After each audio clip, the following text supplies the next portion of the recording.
This is a really good base. Here's how I would tell you to improve it. I do see that you're using different dimension, which good job, that's awesome.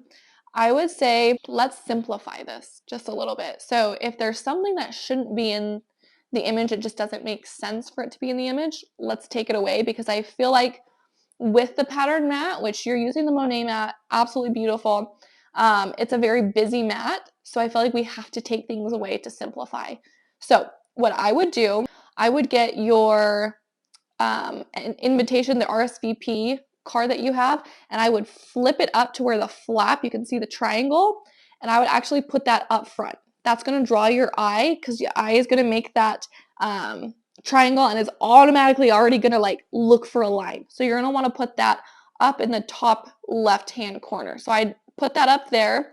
I'd give your main invite card a little bit more of an elevation, meaning put an extra acrylic block underneath it. And then this gold one, so when the eye looks, the eye wants to see a vertical flat light. So if anything, right now, how you have your cards displayed, it's going horizontally. You're going to want to make the eye go vertically. So instead of taking this gold card and how you have it horizontal, flip it and then put it where that maroon card is. Okay, let's move on.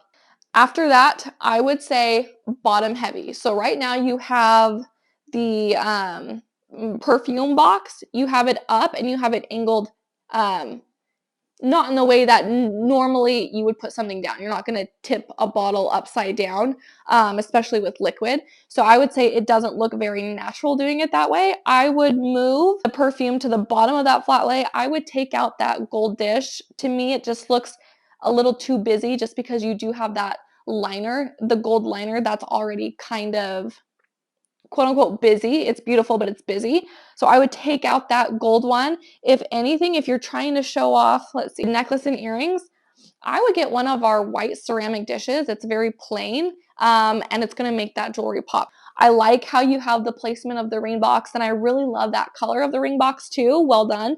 I would keep that there. Again, with the boutonniere, you're not going to, with real flowers, you're not going to tip them over this way. So if anything, keep that boutonniere where it is and just face it upright. I would clip that rose, just because right now the stem is going horizontal and you've just got so many different ways for the eye to look. Again, we're trying to go vertically. So I would snip that.